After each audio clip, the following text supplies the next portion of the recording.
To get on Mike Arthur's schedule.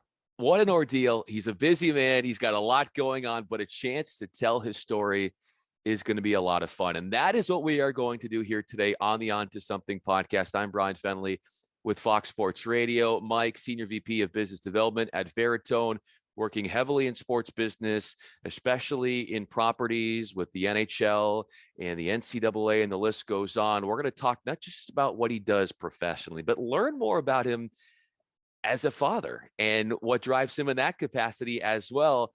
And I want to start here, Mike, as I welcome you on. I know some of your biggest leisure moments would be fly fishing, skiing, and golf. You've mentioned that. So a question that you probably didn't expect to be your first question in this conversation was, what was the biggest fish you have ever caught? Well, the question, and Bryan, thanks for having me. I'm honored to be on today. I really appreciate the opportunity. Yes, that's a great question, but I have a question for you. Does it count? Does it count if it was with a guide? Because that's important.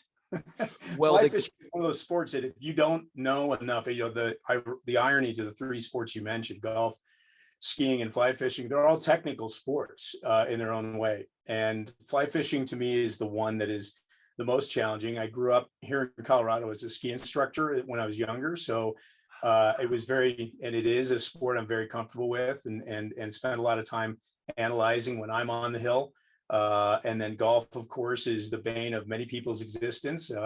And I've yet to crack the code on that sport for sure. But fly fishing is the most interesting from the standpoint that you can't just head out there and go through the motions or even the perfect cast. If you have the wrong fly on the line, it doesn't matter how good your cast looks, you're not going to catch that big fish. So I asked that question because ultimately with a guide, I think it was probably about 19 and a half inches, a cutthroat, trout. And without a guide, I want to say it was about 7 inches. Well, we're going to go with the former response with the guide and not go to the latter. But you touched upon something that is interesting. You love things that challenge you from an analytic perspective. You're very technical with your thought process and your philosophy on things. How have you found at your earliest when you sort of sided with challenging yourself in a technical way, even before you got totally invested in sports, where you like to take on some really challenging things that might be akin to fly fishing in a way or two? That's a great question. It's to be clear, I never would have been an engineer in college from a major. I consider myself dangerous when it comes to our technologies at Veritone and in my career. As you and I spoke earlier, my career is split into half property side or team side of professional sports for the most part, and the second half in technology companies. And I can trace that back to a particular time as to why that came around. But there was always a knack to try to break things down into either solve problems or to find a solution to something that I was building or creating. But ironically, I'm more growing up. I was more right brain than left. I was more of a creative. I competed in some art competitions and that kind of thing. And as my mom will testify, my room was messy and unkempt and disorganized. But there was some sort of shift, and literally, I think as I matured and the frontal lobe came into being, where I became more organized. Some would argue a little bit too left-brained, but it wasn't necessarily because I had a knack, from a let's say an educational perspective. More so just the way I think I processed things and processed the structure of things, including deals. My career in sports, especially early, not necessarily early, but in my kind of senior level agreements where we were negotiating broadcast agreements, radio and television. I've never been the best at reading a contract. I tend to get distracted or lose interest, but essentially breaking down the deal points and finding ways to win on both sides, trying to find innovative ways to create a solution or a new opportunity or pursuit. That's something that I've enjoyed in my career. How good on top of reading through negotiations are you, especially in rooms like that when you're trying to work on deals? Are you at reading another person?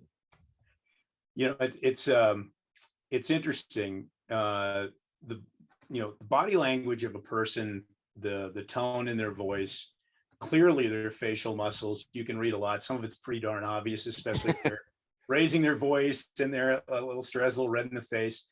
It's interesting. When I was when I first started my sports career, it would be technically the second job. I was one of the first handful of people, and I don't know the exact number, but I was around 15 to 20 of the business people on the front end of the Colorado Rockies baseball club when they were awarded an expansion franchise. Pardon me, I joined in September of '92, so it's before we put a team on the field. And I was young enough and influenced enough that I sat in on some negotiations that ended up in screaming matches across a table. And I was a part of this. And of course, there was shock. And then I made an assumption, well, maybe that's just the way these deals work in this industry, which was a bad assumption, of course.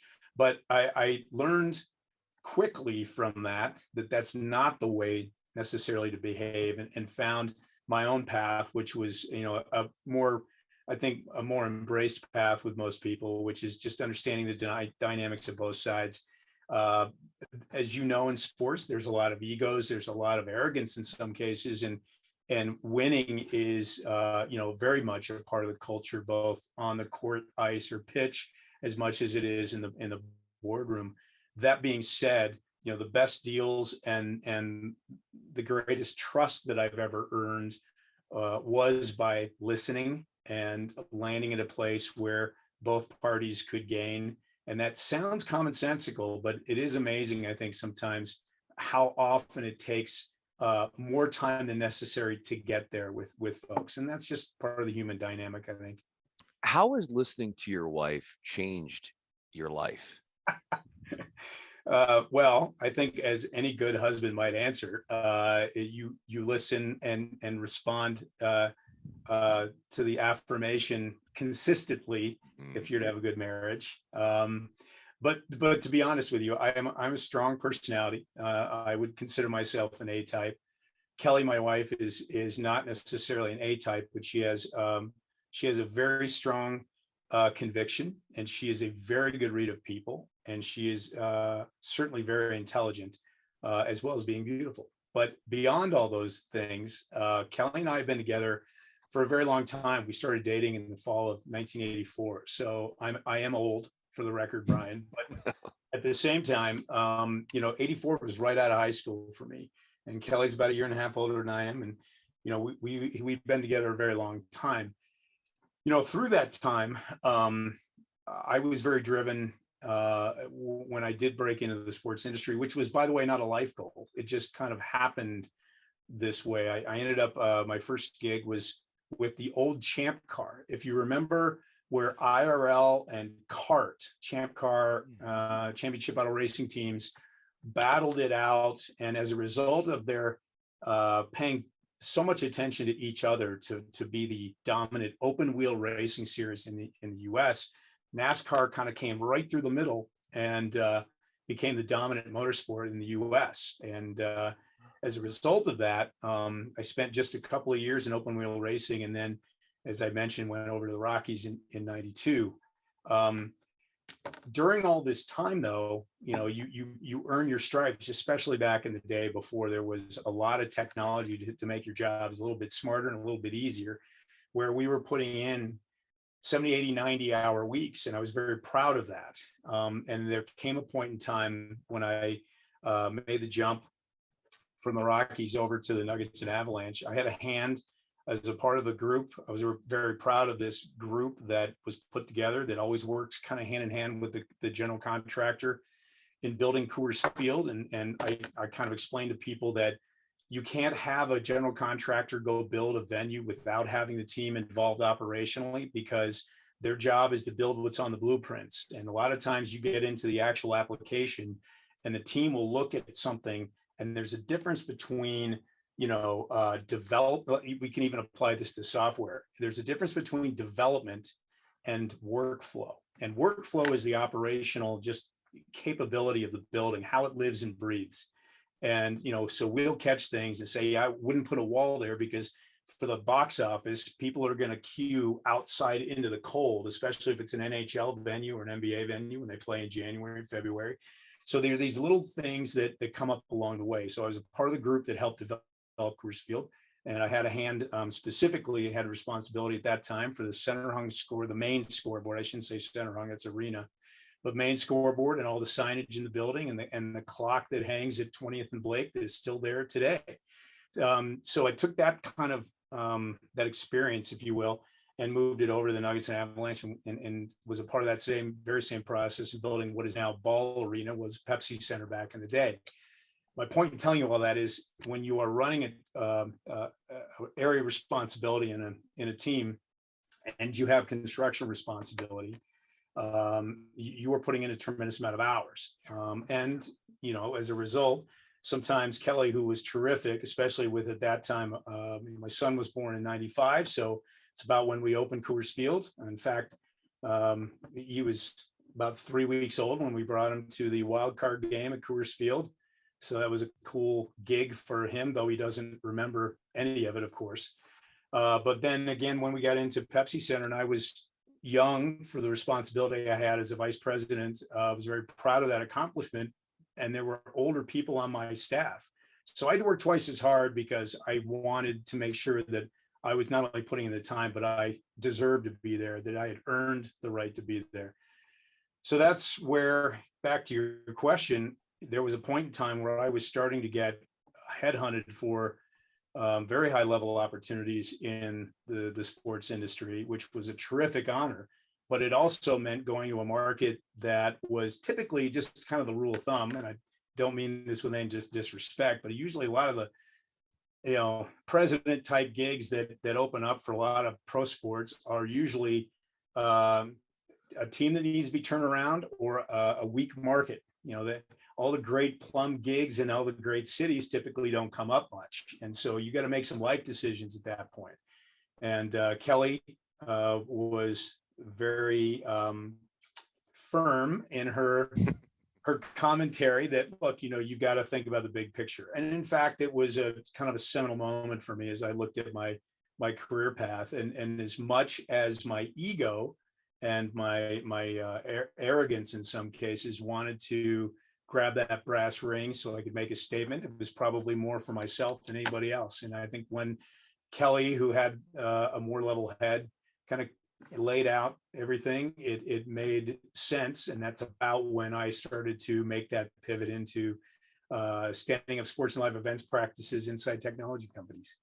And you doing that allowed you to, I would think, spend more time with the family, or obviously it's comparative in a way, but why in making that shift was it ultimately in the best interest of your wife and you being a dad?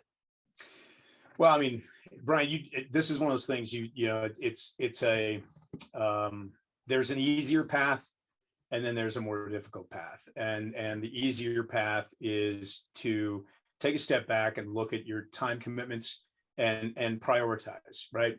And sometimes you have to kind of look at yourself holistically, understand your strengths and weaknesses. And let's face it, we all have weaknesses. In fact, I think it's a better world when you not only know your weaknesses, you embrace your weaknesses, and then you either work on your weaknesses or you find those that can help you with your weaknesses, in some cases, professional capacity. But, Kelly had and has terrific strengths as a parent, and I had certain strengths as a parent. And what became clear to me was prioritization of time meant not only things like travel or being at an arena or a ballpark until 11, 12 at night, but it also included things like carving out time to coach, or to do those other things to give back to the community. I went from sitting on a bunch of boards, to walking away from most of those boards to give my time and channel it in a different area. And so I was a youth coach in lacrosse for, geez, like 12 years, 14 years, something like that. And my son played lacrosse and hockey all the way through high school, and then played lacrosse in college. So it was, that was our time together. That was our opportunity to connect, and all those recruiting trips that we got to do in the summer together. And then, Kelly very much had time with him, right around the day to day, and picking up, dropping off, coordinating, doing homework, all the other fun stuff. So, it worked out nicely, kind of hand in glove, but you got to make some decisions. I don't, everybody talks about life balance. I don't believe in life balance. I think there's just times where everything you prioritize based on the need at the time. Their balance is almost impossible. You're either giving your time or you're not giving your time at that time. And I think that's just kind of how you have to approach life. Mike Arthur is with me. I'm Bryan Fenley. So in you seeing your son being raised and being at a lot of those really formative stages for him as a coach in lacrosse, and being there and watching him grow, what does that do for your sense of self, and has done for your sense of self, Mike, that you wouldn't have gotten if you in the past were on a board in charge of something, that your son does for you being in that moment with him that you can't get anywhere else? Bryan, it's as simple as this. For a chunk of my younger career, my self-esteem was wrapped up in the logos that were on my business card and my title. And that is a very difficult thing to break yourself of. And there are many, many good friends of mine that have been in the sports industry with me together who have made that same break. We could all start a support group, and we should meet at 7 o'clock on Tuesdays, because they all went through the same thing. You go from being, in some cases, almost the center of attention, to really understanding who your friends are and whatnot. But I think it's important to recognize where I think really where your talents, where they come from, how they're supported, who you need in your life in order to be the best that you can be. And I think that that's one of the things that, as much as I love this industry, it is one of those things where it can be a political minefield. There's a lot of folks that are grappling for the position that you might currently have. There are folks that want to make a name for themselves, and that is probably the only downside to this space. But I think the one thing that's great about it is the fact that, if you look at from a lifestyle standpoint, especially as it's evolved, and I'm not talking about just how many hours are invested, but the role of people of color and women and others being integrated, and not only, I would say, more welcome, but it's more open. The opportunities, I hope, continue to evolve in their collective favor, because there's some really good, neat ideas that are happening out there right now, and not just within the walls of an arena or a ballpark, but also kind of the periphery of the industry. And that's where I spend a lot of my time now. From a class that I teach to speaking with young people looking to get in the industry, I encourage them to look outside of the team itself. Those are always exciting times, and there's some great leadership opportunities, et cetera, there.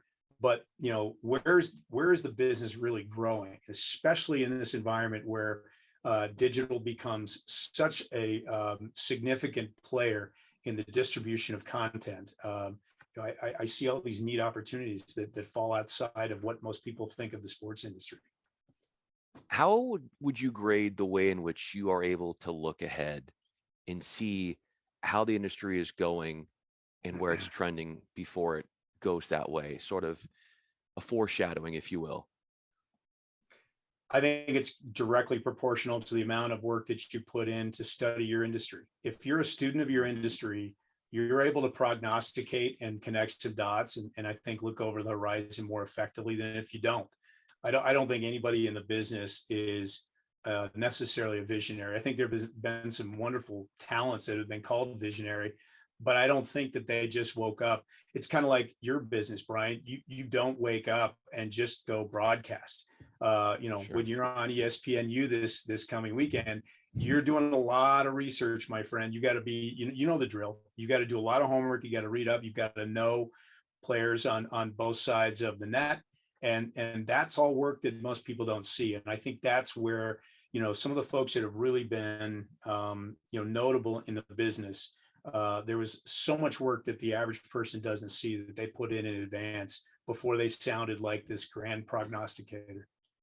Mike Arthur is with me. I'm Bryan Fenley. I want to leave you with this final question as we sort of look at your career, look at you as a father and you as a husband. Ideas, you've had so many of them over the course of your career. Generating those ideas have played a big part in the success that you've had and seeing them through, creating and building. Where do you find yourself coming up? Where the best ideas? Where are you? That's a great question. I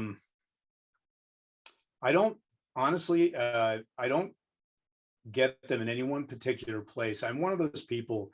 I will say this: I tend to get a lot of thoughts when I drive. I like to drive, and so I get a lot there. But I also am one of those that I have a hard time turning off the brain.